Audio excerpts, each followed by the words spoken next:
What's up, everybody? Hope everybody's having a blessed one, having a good one. Welcome back to Building Through Strength. This is a surprise episode. This is something I just cooked up on the spot because it was powerful. I just finished watching Forever on Netflix, and like, dang, it was a great show. I felt like I could relate to Justin a lot.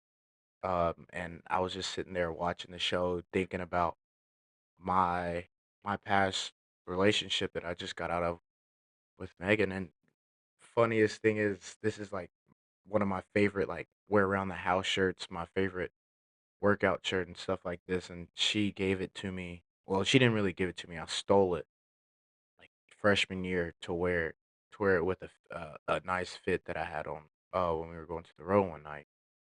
But just watching the show, and I got to thinking after it left me on a crazy cliffhanger.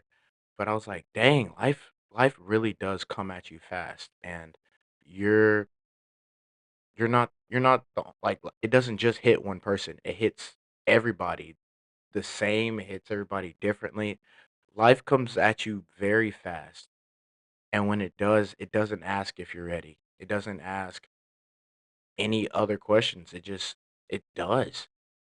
Um, but the thing is, like, while I was watching the show, I'm sitting there on my couch and just enjoying the moment. You don't really watch that many movies about with black love, and it's true, authentic black love, with both parties having different things going on, not just within the relationship, but outside of the relationship, within the families of the relationship. And it was very relatable. So when I finished it, I was like, "Wow, that's crazy," because I felt like I could relate to Justin a little bit. I felt like I could relate to Keisha a little bit, and I was like, "Dang, I need to go ahead and I really want to make a episode just about life, just about how fast it comes at you, how it doesn't care." But the thing is, my my take on it is, how can we how can we adjust to that? How can we roll with the punches? How can we, you know, life is gonna happen. Life comes there's ebbs and flows of life, you have ups, you have downs. And life is like it's like a heartbeat monitor. It's like an EKG, I guess you could call it, whatever. But it's you have your ups, you have your downs, you have your ups, you have your downs. But the second that, everybody's like, "Oh, I wish I had a cool life where nothing bad happened or nothing this happened and nothing that, or I had this, I had that." But like or people just want to be complacent with their life. But if your life is complacent, your life is going to look like this. And on an EKG or on a heart monitor or whatever you call it, that's not a good thing. It's not a good thing to have a flat line. So live your life like that. Like, you're gonna have ups and downs. You're gonna have like things happen, but embrace it. It's okay. While I was watching the show, I was thinking like, dang, like, why am I so at peace after a breakup, watching a show about a relationship that they're breaking up in? And there are still some things that I could relate within the show, within the breakups, within the getting back togethers, within this and within that. But it's so crazy how you can have peace and pain at the same exact time. And I've been dealing with that for the longest. There's been days where I'm like, dang, like, I don't know how I can keep going without her. Or dang, I want to be with her, but I don't have her. Or I should have done better. I should have done this. I shouldn't have done this. But then there are also days where it's like, I know that she's very strong-minded, so I know that she's good, and I know that she has herself handled. I know that she's a very independent, strong woman, and I know that she may have her ups and downs, but at the same time, I know that she's emotionally mature enough to handle her business accordingly. And that's where my peace comes from. I've always been very controlling of any situation that I've been in, whether that's why I love to play quarterback for the longest. Was I love to be in I love to be in control of the game. I love to get everybody else the ball. I love to call the plays. And that translated to my life. You know, mentally, I love to be in control of my own emotions. I love to know my emotions and not really have too many other people knowing my emotions. And it like when other people knew my emotions and they tried to help out, I was like, oh, hold up, I got this, I'm good. Let me handle it myself. And even spiritually, I was like, you know what, let me go ahead and let me read these verses, do these things. God, I'm in my Bible, so I'm okay. But it's not like that. Um, letting go of that control, letting go of what you think that you should be controlling, it's okay. It's okay to let go of those emotions. It's okay to let go of those thoughts that you have inside of your head that you don't think that nobody else wants to deal with. And I mean, to be honest, like we all still have those thoughts, but we got to find a way to get them out as men, as a from one black man to another who, if you're listening to this as a black man, bro, our community is we've always grown up learning how to just, you know what, we got to handle it ourselves. We got to be a man. We got to grow up. Men have problems. We got to deal with our own problems. But like, bro, we're in such a different time now. Like now there's so much easier access to therapy. There's TikTok that you can, look for tips. Instagram, you can look for tips. Any type of social media platform, any type of website. We have all of these resources. And I remember I just made a video on Instagram saying, we're breaking generational curses because these we have these things that our parents didn't have, that our grandparents didn't have, or beyond that. Like we can do it. It's just we have too much pride, I think the biggest problem as a black male in the black community is we have too much pride. Too much pride to speak up, too much pride to be vulnerable, too much pride to express our emotions with the fear of people are going to be worried about us and we feel like we're the ones who should be worried about other people. Bro, I'm not going to lie to you, that's what ended my relationship. That's what that's what made me lose something that I love the most. And watching Forever, I don't wanna spoil it for anybody, but this is kind of like a little tiny spoiler alert. You you can get caught up in that forever very easily. You can get caught up in something that you're cherishing forever, and it could take away from you. Um, but at the same time, if you handle it right and that what you're clinging on to, what you're holding on to, it can, if you handle it the right way, if you handle speaking up right, if you handle talking out your emotions, it's it's a fruit that can grow so much more than you think it could. Um, I wrote this down, uh, just thinking while I was working with ChatGPT, but this was like the one of the main quotes I wanted to say was, "You can miss someone and still be healing. You can love someone and know that space is necessary." Um, do I miss her? Yes. I can't lie to y'all. I miss the up, down, side by side. I miss everything about that girl, and I'm still healing. She helped me find my calling. She helped me find my purpose in this podcast and talking to people, talking to just talking. And I love that. And when it ended, I did not think that I knew what I wanted to do with myself. I didn't know what my next step was. Like I'm a social worker. I love that job, but at the same time, it it's a great job, don't get me wrong, but I wanted to do something for myself and for my image and for my brand, for me as a person.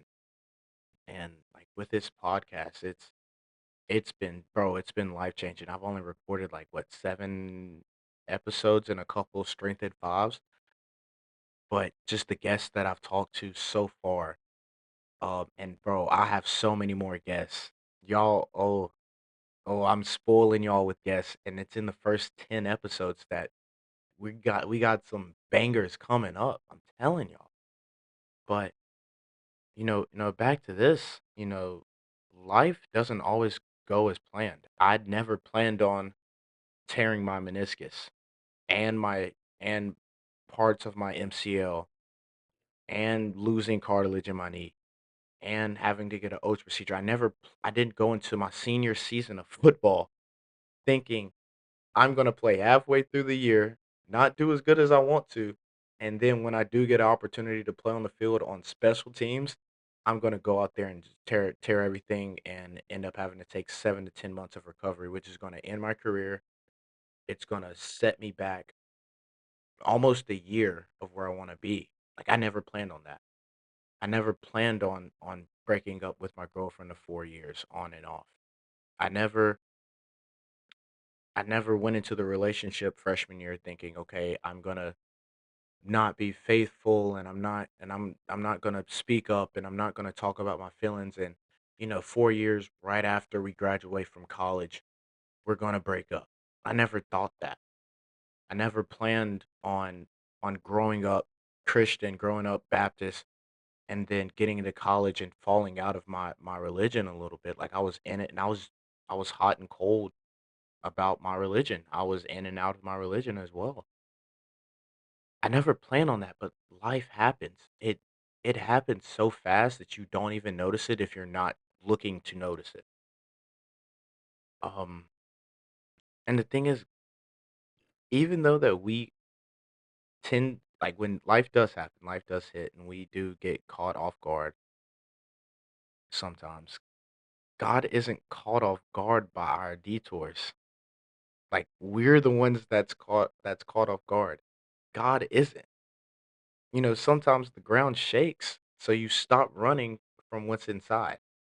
Sometimes you have to be like, "Oh," like when the ground is shaking, you have to like ground yourself. You have to like sit there and deal with the immense shaking, the immense um whatever they call. I don't know what what they call it, but what's really been on my mind was Jeremiah 29:11. I posted it on my story on Instagram on my fitness page.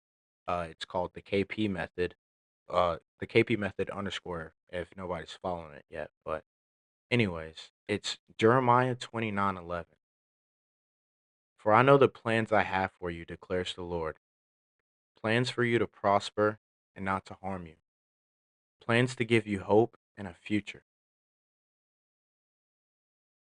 We go through life, we go through things thinking that, oh, like I did this to myself, or somebody did this to me, or I wish this was different, or, I had this plan and it didn't work out. Whole time, God is sitting here like, hold up, I'm gonna give you this for a second. I'm gonna see how you take it. And if you don't take it the way that I want you to, I'm gonna take it away from you.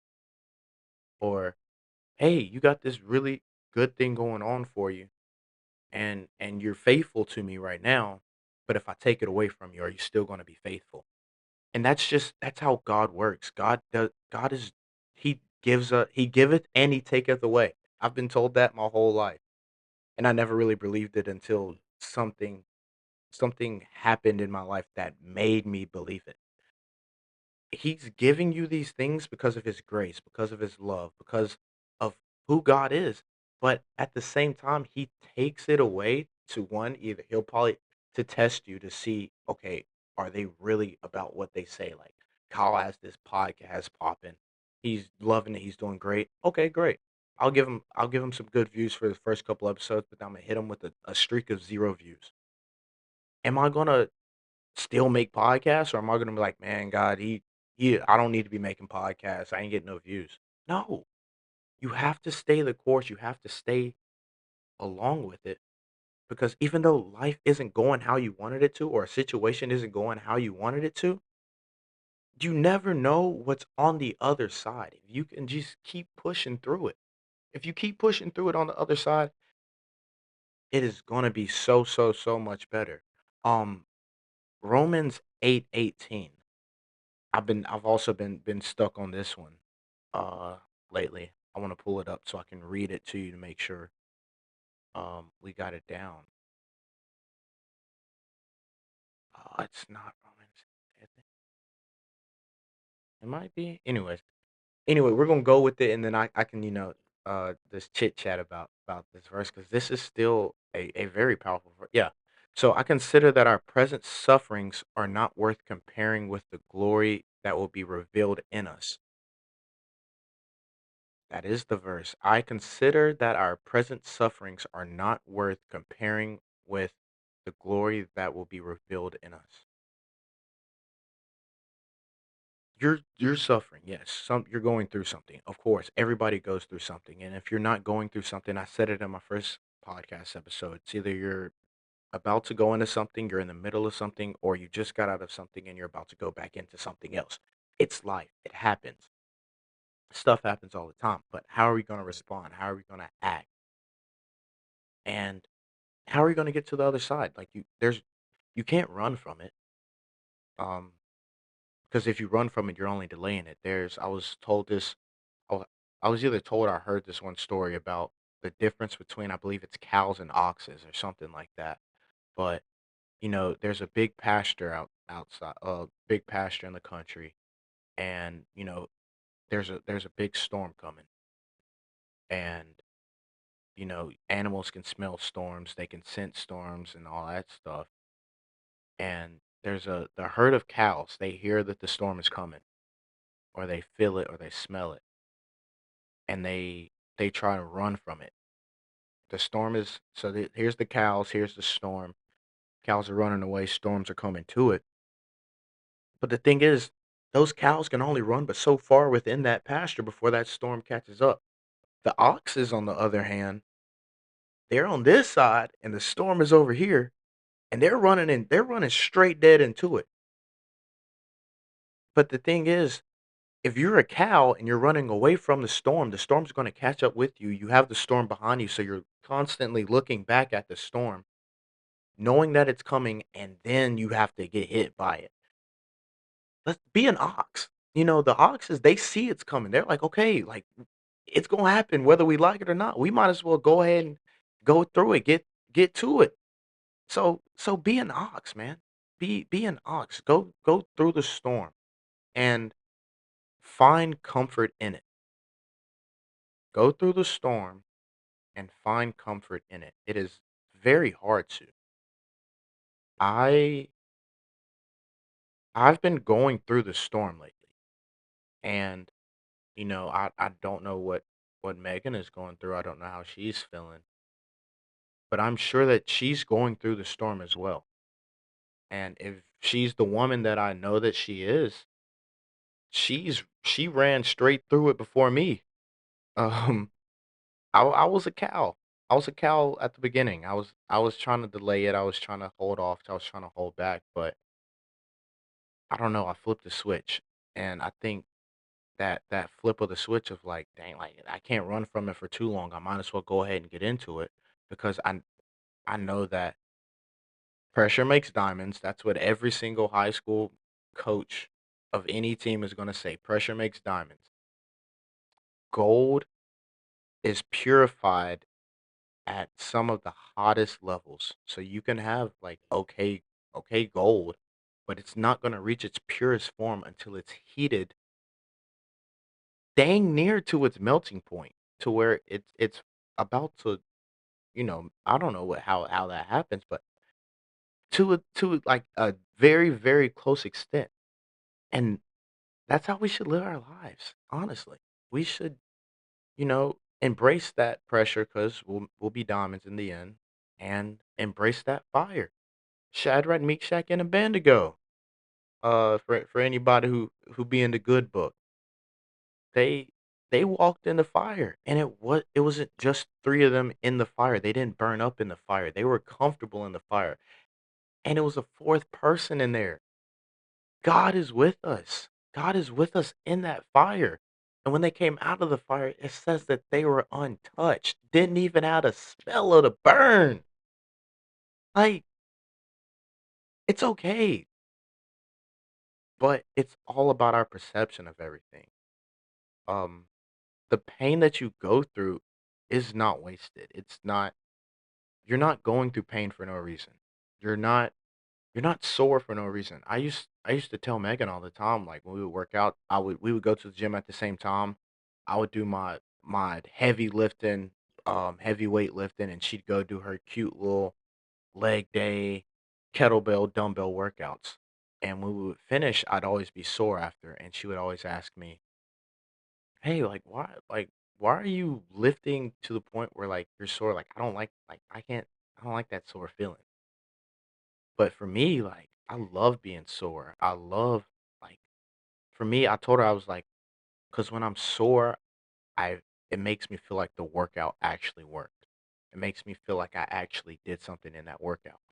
So if you're an athlete right now and you don't feel sore after lifts or you don't feel sore after workouts, if it's not a recovery lift and if it's not a low CNS workout, bro, you need to be lifting heavy to push your body and push your mind to the point where you're almost gonna quit.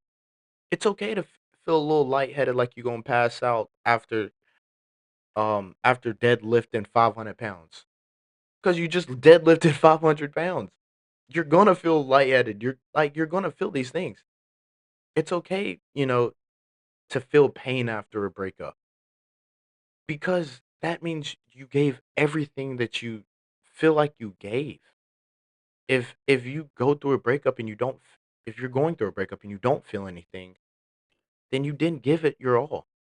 And that's for me, I can't do something that I know I didn't give my all in because that's when I look back and when I do reflect on what happened and what I did. I'm gonna be more mad at myself if I didn't give it my all and it didn't work rather than I gave it my all and it didn't work because I gave it my all. Spiritually, if you feel like your prayers aren't being answered, if you feel like you're not showing up to church enough, you also got to remember that one, you're still praying, and two, that you have the thought of going to church in the first place in your mind. A lot of people don't go to church just for the simple fact that they're scared to be in that setting.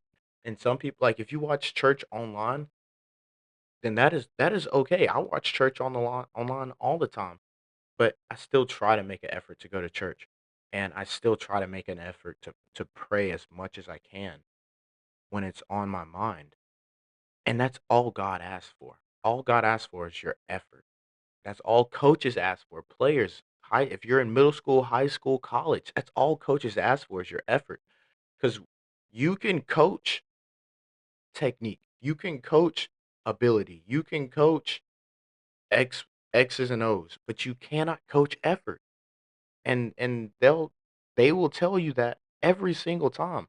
I remember watching a video with Cam Newton talking about two kids. One kid was tall with no effort, and one kid was short with a whole bunch of effort, and he pulled the short kid to look at the tall kid, and he was like, "Look, if this kid had your height with his effort, he could go to any school in the nation that he wanted to, but he doesn't. You have your height with a lack of effort, but if you were to put his efforts into your body, you can go wherever you want." And I mean, bro, just give great effort. That's all that I'm asking. Um, if you're in a season where life is hitting you sideways, you're not behind. You're just being rebuilt. That's it. You're being reformed. You're being put through that pressing and that heating process that we just talked about with diamonds and gold. And that's okay. Cause like you're still doing better than what you think. Like you're doing way better than what you think. And you're still here. You're still breathing. You're still building through strength. You like how I slid that in there. I know you did. But this isn't for everybody. This episode isn't for your mama. This isn't for your grandma. This isn't for your dog, your cat. It might be for them. I don't know. It might have been for you, honestly. This episode might just be for you, and that's okay, because life will come at you fast. I promise. But grace will catch you even faster. Trust me. I'm living proof of it. Life has hit me every single type of way since the month of May alone. But the thing is, like, God's grace is so good and it's so fulfilling that it's just like I can't do anything but say thank you, God, for the grace that He's shown me, for the favor that He's shown me, and for the love that He's shown me. So just keep that in mind. Uh thank you for listening to this Saturday special, to this abrupt and intrusive episode. I hope you enjoy it. Like it, comment. If you want to share it with somebody that you think needs it, please do. Please share it with them. Um, and never forget, keep 2 feet down, keep one head up, and forever and for always, 143.